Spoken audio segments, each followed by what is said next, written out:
আমরা আগে দেখেছি নির্বাচনের মধ্যে একটা দল সংস্কারের বিপক্ষে অবস্থান নিয়েছে, বিচারের বিপক্ষে অবস্থান নিয়েছে, ফলশ্রুতিতে তারা নির্বাচনের বিপক্ষে অবস্থান নিয়েছে। আমরা বিশ্বাস করি রাষ্ট্রের সুসংহতের জন্য, গণতান্ত্রিক উত্তরণের জন্য একটি গ্রহণযোগ্য নির্বাচনের কোনো বিকল্প নাই। কিন্তু এই নির্বাচন যদি হতে হয় তাহলে আগের নিয়মে হওয়া যাবে না। আমরা আগে দেখেছি 22 জন মিলে একসাথে মিলে গোল দিয়েছে, রেফারি সহ সরকারি দলের পক্ষ হয়ে কাজ করেছে। আমরা চাই খেলার নিয়ম পরিবর্তন করতে হবে, খেলাকে গ্রহণযোগ্য করে তুলতে হবে। পেনাল্টির মধ্য দিয়ে গোল দেওয়াকে বিবেচনা করা যাবে না। পেনাল্টি যারা দিবে তাদেরকে রেড কার্ড দেখাতে হবে। প্রিয় কক্সবাজারবাসী, আপনারা জানেন পরবর্তী বাংলাদেশের ভবিষ্যৎ হচ্ছে বঙ্গোপসাগর ঘিরে। আমাদের পরবর্তী বাংলাদেশকে নিয়ে ভাবতে হলে অবশ্যই বঙ্গোপসাগরকে প্রাধান্য দিয়ে পরবর্তী বাংলাদেশকে ভাবতে হবে। প্রিয় কক্সবাজারবাসী, আপনাদের কক্সবাজার যেমন অপার সম্ভাবনা রয়েছে, ঠিক একইভাবে অনেক সমস্যাও রয়েছে। তার মধ্যে একটা প্রধান সমস্যা ছিল ট্যাবলেট নদী। আপনারা ইতিমধ্যে ট্যাবলেট নদীকে উৎখাত করেছেন, নদীকে উৎখাত করা গিয়েছে। এখন আমাদেরকে লড়াই করতে হবে ট্যাবলেটের বিরুদ্ধে, ইয়াবার বিরুদ্ধে, মাদকের বিরুদ্ধে। প্রিয় কক্সবাজারবাসী, আপনাদের আরো সমস্যা রয়েছে। রোহিঙ্গা নোবেলের লুভে খুনি শেখ হাসিনা বাংলাদেশে রোহিঙ্গাদের তখন আশ্রয় দিয়েছিল।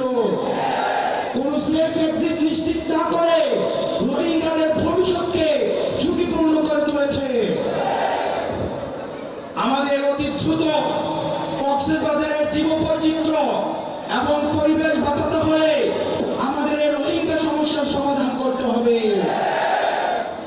পরবর্তী বাংলাদেশের আমাদের এই পর্যটন শিল্পকে আমাদের প্রসার এবং বিকাশের জন্য যে কোনো ধরনের নীতি নির্ধারণের পর্যায়ে কথা বলতে হলে কক্সবাজারের মানুষের সাথে কথা বলতে হবে। এখানের মৎস্য চাষীদের, লবণ চাষীদের যে ন্যায্য হিস্সা সেগুলোকে নিশ্চিত করতে হবে। আমাদের ব্লু ইকোনমির জন্য আমাদের এই বঙ্গোপসাগরের আমাদের যে ভূমিকা, সেই ভূমিকাকে স্বীকৃতি দিতে হবে। আমাদের পরবর্তী বাংলাদেশ হিমালয় থেকে বঙ্গোপসাগর, এবং সেটির জন্য আমাদের গঠনমূলক আমাদের কার্যক্রম অব্যাহত রাখতে হবে। প্রিয় কক্সবাজারবাসী, একই সাথে আমাদের সমস্যা এবং সম্ভাবনার দিকে যেমন নজর দিতে হবে, একই সাথে আমাদের যে পতিত রাষ্ট্র ব্যবস্থাকে যে নষ্ট করেছে আমাদের খুনি হাসিনার দিকে আমাদের নজর রাখতে হবে। আপনারা দেখছেন আমরা আগে দেখেছি নির্বাচনের মধ্যে একটা দল সংস্কারের বিপক্ষে অবস্থান নিয়েছে, বিচারের বিপক্ষে অবস্থান নিয়েছে, ফলশ্রুতিতে তারা নির্বাচনের বিপক্ষে অবস্থান নিয়েছে। আমরা বিশ্বাস করি রাষ্ট্রের সুসংহতের জন্য, গণতান্ত্রিক উত্তরণের জন্য একটি গ্রহণযোগ্য নির্বাচনের কোনো বিকল্প নাই। কিন্তু এই নির্বাচন যদি হতে হয় তাহলে আগের নিয়মে হওয়া যাবে না। আমরা আগে দেখেছি 22 জন মিলে একসাথে মিলে গোল দিয়েছে, রেফারি সহ সরকারি দলের পক্ষ হয়ে কাজ করেছে।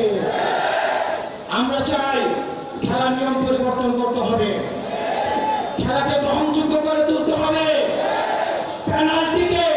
পেনাল্টির মধ্য দিয়ে গোল দেওয়াকে বিবেচনা করা যাবে না। পেনাল্টি যারা দিবে তাদেরকে রেড কার্ড দেখাতে হবে।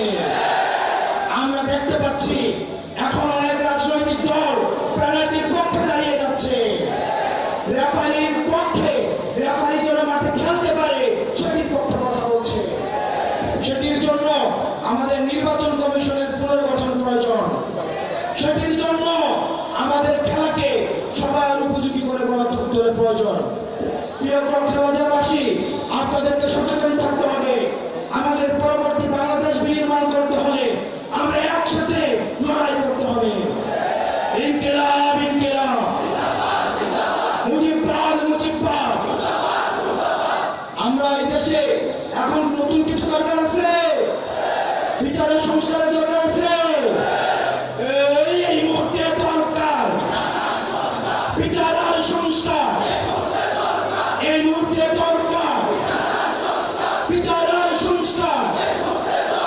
ইনকিলাব ইনকিলাব। প্রিয় কক্সবাজারবাসী,